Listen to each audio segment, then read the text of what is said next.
Ini perkaranya ada, tersangka tidak ada. Perkara tidak ada, terpidana ada. Saya ulangi, perkaranya ada, tersangka tidak ada. Perkaranya tidak ada, terpidana ada. Ini fakta yang terjadi saat ini yang kita bahas ber-3 bulan, sudah masuk bulan ketiga. Mengapa demikian? Karena kita tidak taat pada pakem. Pak Dedi paham banget itu pakem. Kalau wayang itu ada pakemnya. Mengapa tidak taat? Pelajaran paling mendasar untuk seorang anggota Polri yang akan menjurus kepada reserse itu adalah apa definisi penyidikan? Agak teori sedikit. Definisi penyidikan itu adalah sesuai pada hukum acara kita. Serangkaian upaya penyidik untuk membuat terang suatu peristiwa, pidana apa bukan tentunya, dengan mengumpulkan alat bukti sehingga mengetahui pidana, kemudian menentukan siapa pelakunya. Nah, pakem ini dilanggar. Bagaimana dilanggar? Bukan kata saya loh. Terbukti pada pra-peradilan kemarin. Tangkap dulu orangnya, alat bukti dicari. Ya ini fakta, buktinya kalah. Jadi kalau tersinggung mau nyalakan saya, tidak. Kemarin buktinya ada, itu bukan kata saya. Ya faktanya. Kemudian yang kedua, kita melanggar pakem juga untuk yang paling mendasar dalam sekolah Polri bagian reserse. Mudah-mudahan ada polisi yang di sini, mudah-mudahan ada yang. Saya ngomong gini, bukan saya benci sama Polri, tidak mungkin. Dibunuh pun saya mau demi Polri yang telah membesarkan. Tapi cara mencintai Polri adalah dengan memberitahu kekeliruan, kemudian memberi jalan ini yang benar. Bukan dengan membabi buta, tidak ditunjuk jadi pembela Polri pun bela Polri. Ada di Konoha.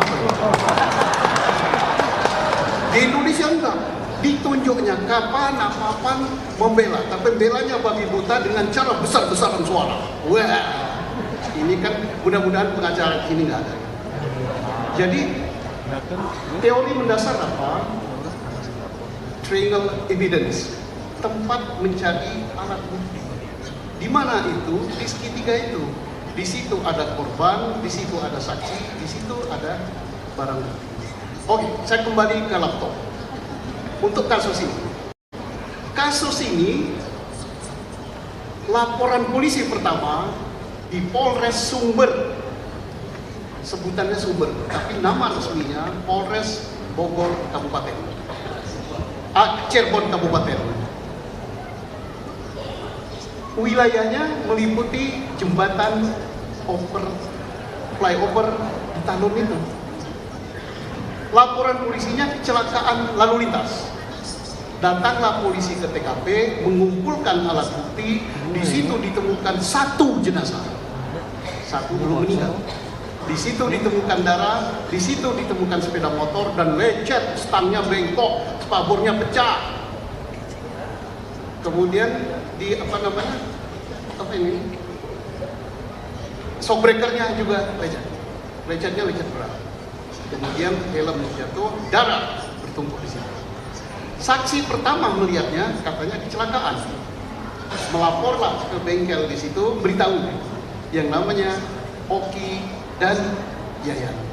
Dia melawan arah menemui itu sampai menunggu polisi datang.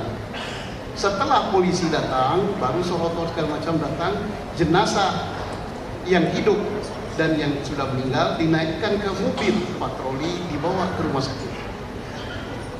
Diproseslah sebagaimana proses, tidak perlu saya ceritakan di sini, sudah ada SOP-nya. Disimpulkan kecelakaan lalu lintas. Tas tuntas. Ya. Cirebon Kabupaten itu punya polisi sendiri, Polres sendiri, Polseknya sendiri, Kejaksaan sendiri, pengadilan sendiri disebut masyarakat setempat Polres Sumber. Udah tuntas. Dan laporan polisi tentang kecelakaan lalu lintas itu tidak pernah, saya ulangi lagi, tidak pernah dilimpahkan ke Polres Kota atau Ciko, tidak pernah juga diminta oleh Polres Ciko, tidak pernah juga ditarik ke Polda. Tuntas, korban ada, TKP ada, alat bukti ada, pisem ada. Nggak tahu bagaimana ceritanya, di Ciko ini nggak mau kalah, buat juga laporan polisi pembunuhan. Siapa yang lapor? Pak Dedi tahu, jangan tanya pada saya. Lah kalau saya buka di sini saya pun nggak bisa dituntut, kan? Memang laporannya ada. Kemudian laporan itu dari siapa? Informasinya bisa ditelusuri di berkas setebal begini. Saya udah baca berkasnya. Tidak bisa mungkin yang lapor ngasih informasi namanya Aep, yang dilapori bapak itu, oleh bapak itu membuat laporan polisi rinci sekali, lengkap sampai nama. Ini agak ajaib juga laporan ini. Ya, karena tidak taat pada pakem, Pak Dedi, pakem pewayangan, mestinya ke teori penyidikan tadi, ada nggak peristiwanya? Untuk tahu ada tidak peristiwanya, ada nggak TKP-nya? TKP-nya tidak ada. Yang ada TKP itu di atas jembatan. Sudah selesai diproses. Nggak ada TKP di wilayah Cirebon Kota. Apa TKP? Di situ ada korban, di situ ada alat bukti lain, barang bukti, saksi, dan sebagainya. Nggak ada saksi yang mendengar yang katanya Aep. Ada 11 tersangka. Kalau tersangkanya 11 ditambah korban 2, berapa ini? 13. Kata Aep sepeda motornya 4. Coba bagi, sepeda motor 4 dibagi 13. Berarti satu sepeda motor ada yang 4 orang. Nah, masyarakat di situ tidak dengar bunyi sepeda motor yang kejar-kejaran. Di situ hujan dan di situ tanah, tidak ditemukan bekas sepeda motor. Tidak ditemukan juga darah. Demikian juga kondisi ini terjadi di SMP 11. Yang dilihat oleh Aep jaraknya berapa, Pak? Nah, beliau mengukur 150 meter, gelap, hujan juga. Dia bisa melihat orang yang tidak dikenal namanya, tapi tahu wajahnya. Ya itu ada security aja. Kemudian dia tahu warna sepeda motornya. Boro-boro warna sepeda motor, warna bajunya sendiri dia nggak tahu karena gelap. Tapi sepeda motor jarak 150 meter dia tahu. Tahu pula jenisnya. Warna motornya tahu.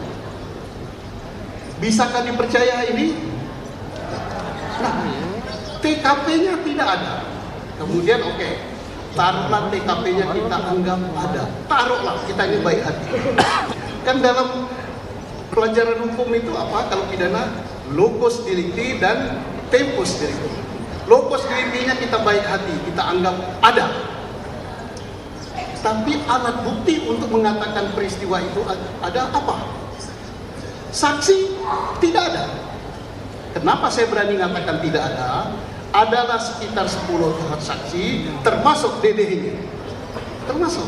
Tapi diantara sekian saksi itu, Dede sudah mencabut, kemudian Liga Akbar mencabut, kemudian Aep tidak tahu rimbanya, dan lain-lain. Jadi kalau 10 atau 15 saksi, 1 orang atau 2 orang sudah menyatakan berbeda pendapat, maka kesaksian itu lemah. Tidak ada itu.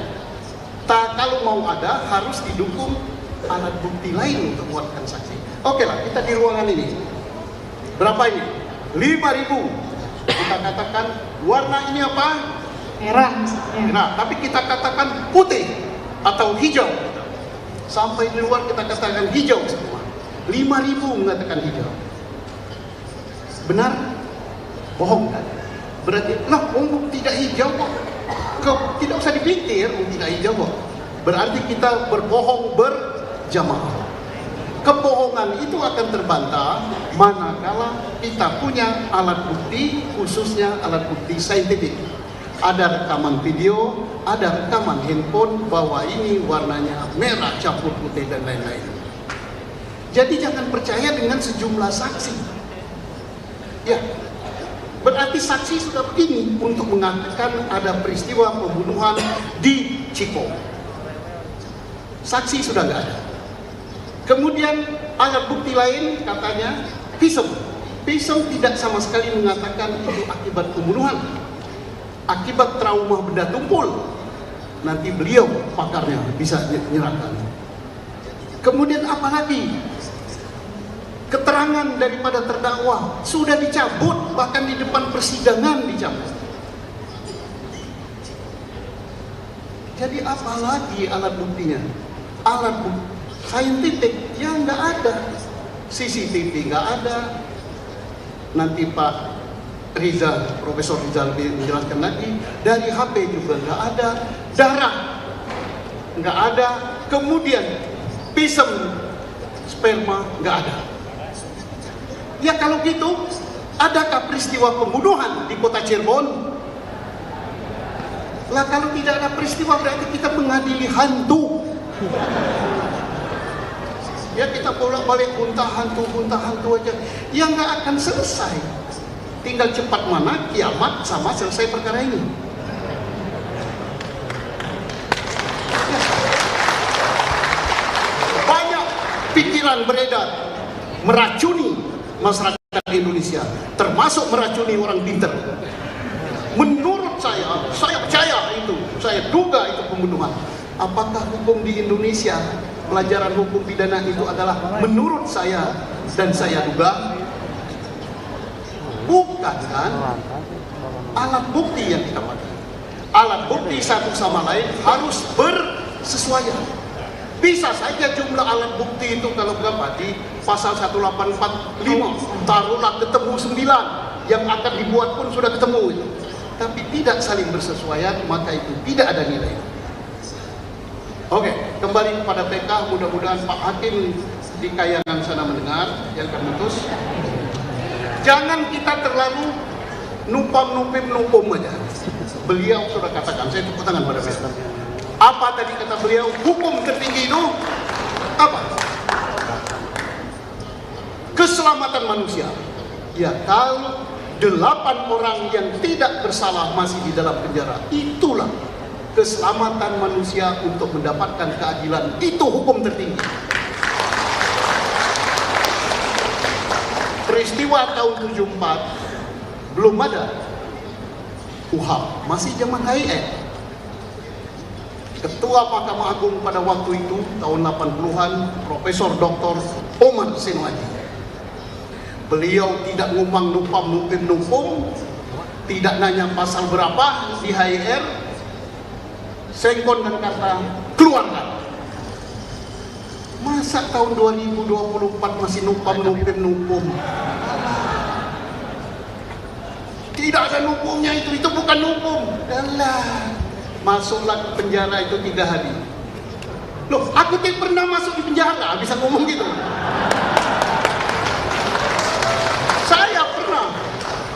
Saya 3 kali ditangkap. Di Bandung ini pernah ditangkap juga. Masih jabat, belum pensiun. Di bandara aku ditangkap, tapi itu masa lalu, tidak usah diangkat. Kalau diangkat nanti menambah kehebohan. Sesatkah peradilan pada saya tidak bilang. Gak usah lah gitu kan. Termasuk siapa yang bisa buktikan pada masalah saya, nggak perlu saya kasih hadiah. Janganlah. Nah, makanya mengapa Susno itu berani mengatakan bahwa siapa yang bisa membuktikan bahwa di Polres Ciko tanggal 27 Agustus 2016 ada peristiwa pembunuhan terbukti dengan meyakinkan, didukung alat bukti saintifik, saya kasih hadiah 10 juta hasil jual pertanian tambah dana pensiun, uang pensiun. Kalau misalnya Pak, saya minta hasil pertaniannya, saya kasih cabai, terong, tomat, plus duit. Halal. Karena saya yakin nggak akan terbukti. Gimana mau terbukti orang peristiwanya saja nggak ono. Tak ayak peristiwanya, konaon atau mah. Kang. Tak ayak peristiwana, yang buktikan sahak tersangkana ya tak ayak.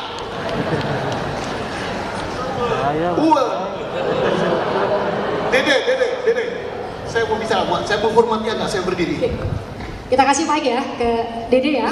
Dede. Oke, dari teman panitia. Dede disumpah nggak waktu jadi saksi? Datang ke pengadilan nggak?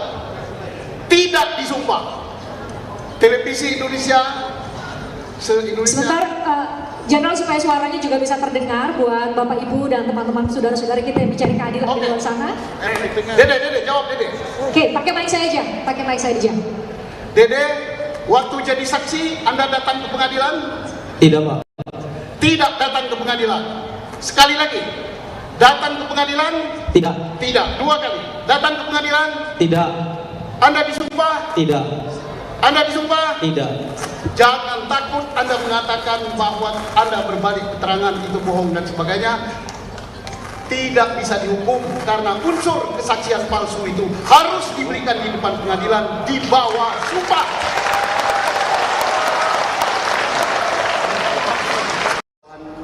Mental ya. Kalau Polri-nya, organisasinya ya nggak usah dirubah. Harus. Dan itu perubahan sikap dan mental itu harus setiap saat. Bukan hanya kalau ada salah tangkap, kalau kalah pra-peradilan, bukan. Karena ilmu, pengetahuan, dan hukum itu berkembang. Kalau tidak mau berkembang, nanti pasalnya, pasal pokoknya. Pokoknya kamu bersalah, tangkap, baru carikan alat bukti. Bukankah dari zaman dulu, pencurian itu di kampung-kampung dengan cara menggangsir. Kemudian setelah ada pencurian, polisinya bawa kelompok kelobot, pergi ke dukun untuk menanyakan kemana larinya pelaku. Dijawab ngalor, menggok kiwo, munggah gunung, nyebrang kalen. Kira-kira dia ke utara, turun lembah, naik lembah, nyebrang sungai. Tandanya gimana? Orangnya gini-gini. Dulu. Sekarang zaman sudah berubah. Siapa yang tidak mau berubah sesuai dengan apa yang disampaikan oleh orang ini, maka akan kelindes. Termasuk aparat Polri, bukan Polri aja ya, jaksa, hakim, pengacara. Kita harus berubah. Dunia sudah berubah. Bangun. Kalau tidak berubah, maka akan dilindes oleh zaman. Dan perubahan itu dari mana yang terbaik? Dari dalam. Bukankah Uni Soviet bisa berubah karena Gorbachev? Bukankah China bisa berubah, bisa rontok dan menjadi China modern seperti sekarang karena Deng Xiaoping? Bukankah nantinya pengadilan akan berubah karena orang-orang yang mengawaki pengadilan kita, demikian kejaksaan, demikian kepolisian? Lah, jadi ini serentak harus berubah dan perubahan dari dalam. Saya ini sudah pensiun, masih juga suka diusili. Saya ini diusili, jangan dikira nggak diusili. Dibilang saya nggak cinta polisi. Loh, kecintaan saya luar biasa. Saya ingin agar polisi itu tahu apa kata orang di luar apa, obatnya apa, mengapa terjadi begitu. Baik. Jadi harus berubah tuh harus. Baik. Apa deh? Sanksi. Ya sanksinya Sanksi pemerintah atau sanksi kode etik? Sanksinya kode etik. Ya. Tapi tolong juga ya untuk teman atau adik-adik yang masih mengawal ikut polisi, banyak yang tidak yakin dengan sanksi kode etik ini. Suara luar, bukan suara saya. Karena apa? Seperti kemarin dikatakan resmi bahwa siapa namanya? Ibtu Rudiana dinyatakan sudah benar tidak bersalah. Itu dari Humas Polri ya kalau nggak salah. Dan itu beredar di medsos. Nah, silakan dirasakan apa memang benar tidak bersalah, sehingga Pak Profesor Riza minta maaf kepada Pak Rudiana. Mohon dimaafkan karena selama ini telah buruk sangka. Ternyata Bapak tidak bersalah. Dan maafnya kemarin saya lihat pakai begini gitu. Ini beliau ini bisa bahasa Bakal Jawa Barat itu nyungkun. Tahu nyungkun? Nyungkun itu adalah bahasa hiperbolis dengan satir. Terima kasih. Oke, baik, terima kasih Pak Susno. Tidak terasa waktu kita diskusi sudah beberapa jam ternyata. Saya yakin setelah kita dari sini diskursus mengenai kasus ini juga masih terus berkembang sampai kemudian kita mendapat kepastian hukum melalui upaya hukum yang akan dilakukan melalui peninjauan kembali. Pasca peninjauan kembali pun saya yakin masih ada pihak yang mungkin merasa atau menilai rasa keadilannya belum terpenuhi. Tapi setidak-tidaknya kita berikhtiar untuk mencari keadilan bersama-sama. Saya mau mulai dari Bu Rahel, karena Bu Rahel bagian terakhir tadi mungkin bisa menyampaikan dari momentum kasus ini dan beberapa kasus hukum lain.